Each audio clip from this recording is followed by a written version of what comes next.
What's going on, YouTube? It's your boy Humble Weird checking in with you this morning. Um, been a while since I made a video regarding Tua and his progress in his OTAs and things of that sort. I've been watching a lot of Dougie, his wrong videos, and other little short clip videos that showed his progression and how he's doing in the 707 drills and things of that nature. But today I want to make a video in regards to a gentleman by the name of Alex Rollins.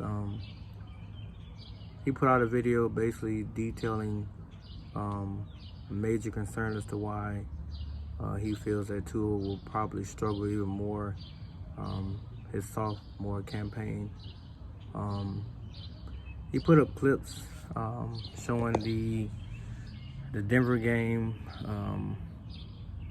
the Raiders game, the Pats, the Chargers, the Bengals, even the Kansas City Chiefs game, and then he also threw in the Arizona game. What he did was he basically highlighted all the misreads or the different situations where Tua didn't make a decision fast enough to get rid of the ball, or he extended the play and thus was either sacked or was basically taking a check down read as his first or second initial read was taken from him by the defense presented.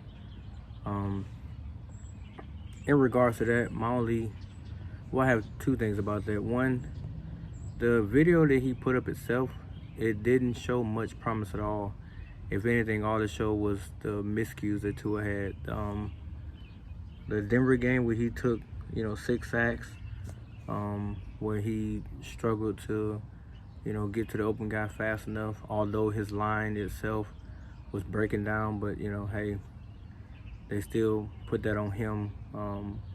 Even though the coverage within the line of scrimmage was terrible, and the fact that he continued to go through his progressions, even with the defensive lineman basically collapsing all around him, Rollins made it a point to say, well, he has to get quicker, which I agree with. He has to get faster at making his reads. But if you're telling me you only get, a second to 2 seconds to actually make those reads and then get rid of the ball, that's not gonna work in the NFL, because even Tom Brady, as great as he is, they still give him time in the pocket to throw, or to at least oversee the defense and make his decision to throw the ball.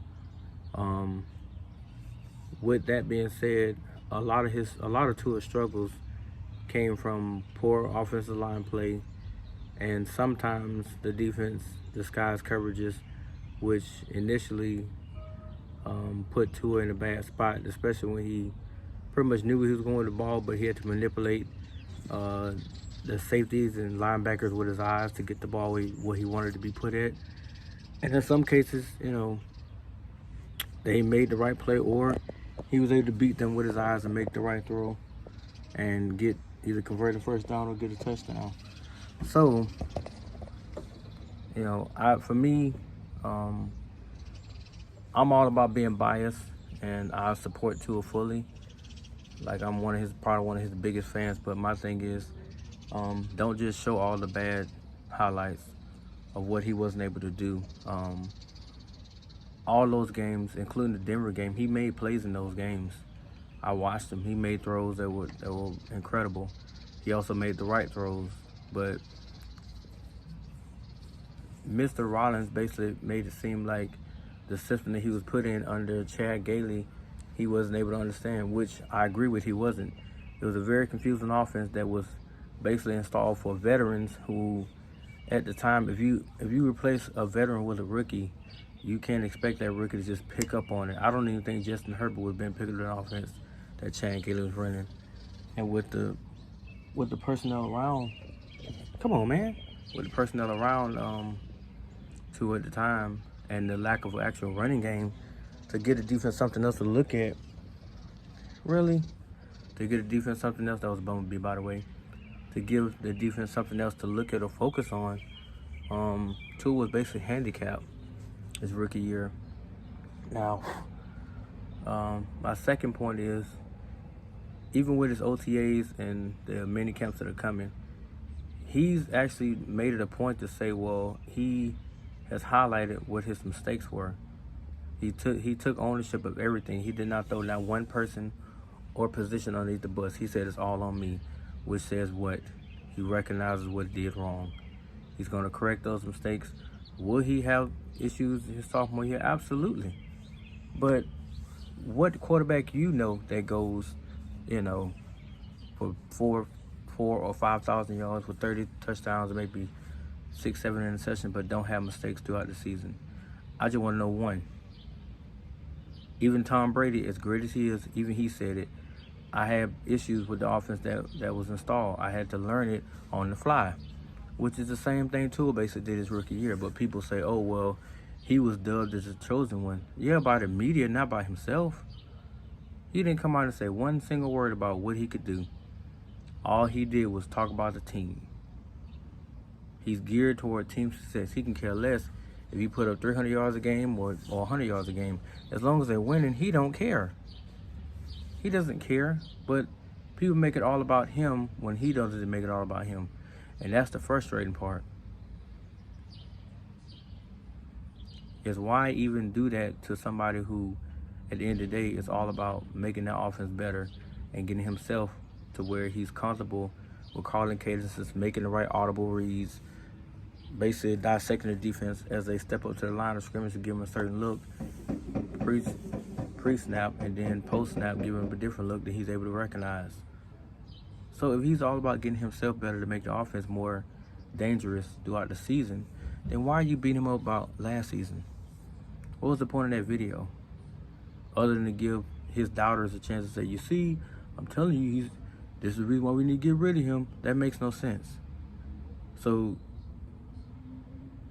hypothetically speaking, if he put up, 4,500 yards his sophomore year, 30 touchdowns and like 3 or 4 picks, then what's going to be the doubters' excuse this time? Oh, well, they play easy coverages. He was able to eat those up, and he had Waddle and Fuller and Parker and Gurkowski, so he had all the weapons around him. I mean, the weapons play a part, but doesn't he have to make the reads to get the ball to them? I mean, they can run around all they want, but if he's not getting the ball out, how are they going to make the plays? How is he going to accumulate yards? And how will the offense function if he's not able to go through his progressions like he's supposed to, which he's getting better at doing so, and making the right read to get the ball to where it's supposed to go, so they can either convert a first down or get a touchdown? I'm just asking for myself. Because a lot of you people that literally sit back and dissect what Tua does and say that, oh, well, he's not a bust. But to sit there and say, oh, well, he had struggles. Hell, again, Justin Herbert and Joe Burrow both had their own struggles their rookie year. But people don't talk about that because at the end of the day, they put up massive numbers in a bigger sample size than what Tua was able to do. Tua played 9 games. And in 9 games, they sit there and saying how much he struggled. With a limited offensive line, no running game, and his receivers were banged up throughout the entire year. So what did they put out there around him? Practice squad receivers and a fresh off the block rookie offensive line who was still learning on the fly how to build camaraderie and gel together so that they can give him more and more time in the pocket to read defenses and make the right plays with the ball. And even when you do film breakdown of that offensive line, there were plays where the defense only sent 3 rushers, and they still got to him. Because you had 3 linemen blocking one dude, 1 line blocking somebody else, and another lineman just stand off in la-la land, while the defensive end or defensive tackle had a free rush directly toward Tua, directly in his line of sight, where he had no choice but to make a certain move to go there from that person to avoid a sack, and then make the right play to get the ball to where it's supposed to go. Sorry for the shaking is on my leg. But it's frustrating to the point to where you literally hear all these people like either the media is real high on him or they get real low. There's no in between. So just like when he was struggling, like the Arizona game when he went out there and put up 256 or 296 yards or whatever the hell it was. It might have been 256 yards. But when he went out there and did that, he's there, he's elite, blah blah blah blah blah. He put up 2 touchdowns, and he didn't have an interception like that. They basically compared him to Kyler Murray and put Kyler Murray down. Then the Denver game that he struggled and they barely lost. When he went out of the game, they was only down 13-10. So they weren't even losing. Well, they were losing, but they weren't even getting blowed out. They were losing by 3 when he went out. When he finally got benched because the line was playing so bad that he literally had to sit there and maybe make 1 or 2 reads and then make a quick decision where he wanted to throw the ball at. So they say that, you know, he basically effed that game up when he really didn't. His line abandoned him.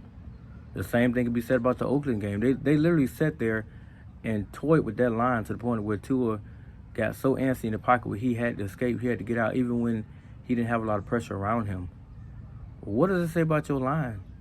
If your quarterback cannot stand back there and make the right reads because in his head, his clock is getting sped up faster and faster than what he wants it to, and he decides to run when he don't have to.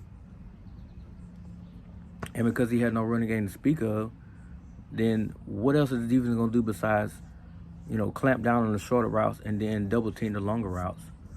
Because if you watch Fitzpatrick get in that game, he literally threw 4 or 5 passes that got him right down the field. But because he knew the offense so well and it was catered to his strengths, he was able to get them, you know, down, well, basically to the end zone with that, what was it? I think it was a 10-yard out that Gaskins caught, and Hollins made that block, and then Gaskins ran down the sideline untouched for a touchdown. And they say, oh, well, look what Fitz did when he got in the game. Hello, the offense was catered to Fitzpatrick. The same is going to be said this year about Tua. You need to cater to their strengths. You don't just throw them in any kind of system. Because I guarantee you put Tom Brady or Deshaun Watson in a system that Miami's currently running, they're going to struggle. Until you put something around them, they're going to struggle. They're not going to put up 4,000 or 5,000 yards in the season with what they got.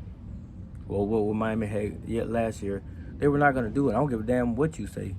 That was not going to happen. So start recognizing what you actually have into it. He's literally going about keeping his head low, saying all the right things, and doing what he needs to do to make himself better so that his team can be that much more better when the season starts next year. Because he understands what's at stake. It's not like, this is not a game. Your second year is one of the most important years in your career. Because it can either make or break you. So if he goes out and lays an egg, chances are they're not going to be renewing his contract. He's going to be getting the hell out of there. He can be bouncing around. And he probably won't get another starting job at all. But if he goes out there and, you know, light it up like I expect him to next year based on what he has around him, and I'm praying that the running game is better, then he's going to be a lifelong, you know, Dolphin. They're going to extend his contract. They're going to give him max money and all that kind of stuff. But at the end of the day, it doesn't matter until they continue to get better as individuals. I think the entire Dolphins franchise has that mindset that they want to win a championship. They don't give a damn about if they're the number 1 defensive offense or whatever. They don't give a damn about that. They give a damn about winning. And to sit there and, like I said, for people to continue to sit there and dissect him about what he doesn't do well, that makes no sense. You have to take the good with the bad. So you knew that he had struggles. Okay, well, he admitted what he did wrong. He even told you in his interview he was uncomfortable with Caden's calling. He wasn't comfortable with some of the plays, and he didn't feel comfortable enough to audible or to go to a different play because he was not all that familiar with the playbook like he should have been. He never said he didn't know it, but the fact that he wasn't all that familiar with it, that speaks volumes to how complicated that system was. But yet and still, he still took bites of it and went out there and did what he had to do. To either put points on the board to keep them within striking distance or bring them back like he did against Kansas City. So what does that really say about Tua as a person and as a football player? That he never quits. I mean, maybe just me, man, but I just get so sick and tired of hearing like them put him down. And he didn't ask for it. He didn't ask for none of this. But it's amazing to me how they just continue to point out his flaws and his shortcomings and all kind of little bit of stuff. But then they'll turn around and say, oh, well, I want to see him do well. No, you don't. No, you don't. You'd rather see him fall on his face next year so you can say, well, see, another wasted top 5 pick. So you can put him in that special category with all other top 3 or top 5 picks that didn't pan out in the NFL. But if he succeeds, then you got another excuse. Oh, well, he had 2 offensive coordinators, so of course they cater the way he does best. Is that a problem? Is that really a problem? Because offensive coordinator is basically a quarterback's best friend. So they have to cater to what they do best. If you just put them in the kind of system that you want to run, then your offense ain't going nowhere. But at least Tua is willing to keep an open mind about, learning different cadences from 2 different people who's pass and run. So they're day and night with each other, but they're both trying to create a system that he can be comfortable in, to where he can make the right reads, the right plays, and continue to keep that offense on the field to score, or at least get field goals. Put some type of points on the board to where the defense gets that nice break they need, and they can go back out there and perform at the highest level each and every quarter, so they can get to the damn promised land, which is the Super Bowl, and win it. And let me just say this. It would be so funny next year if they actually make a deep playoff run. Let's say, hypothetically speaking, he's able to get to the AFC Championship game and they lose by like a point or 2. We'll just say a field goal. We'll say they lose by a field goal. What would be you guys' argument then? I just want to know, what would be your argument?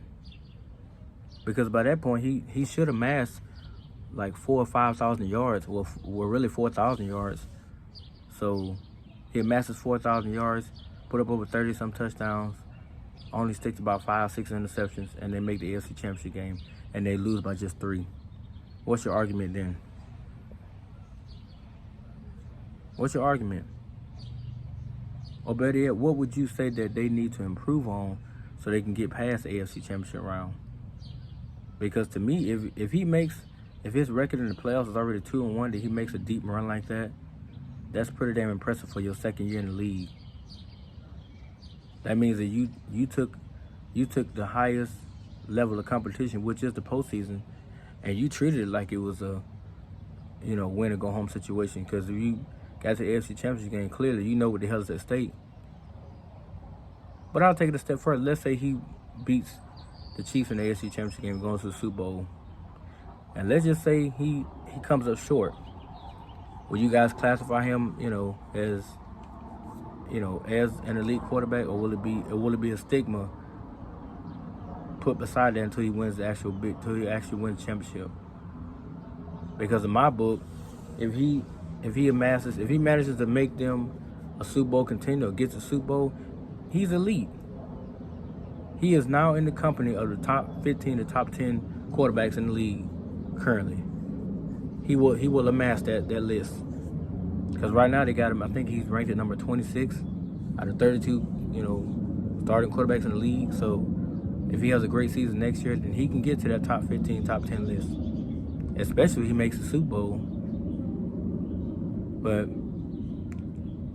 give me your thoughts, man. Like, what do you think he can actually get better at outside of what I just already named?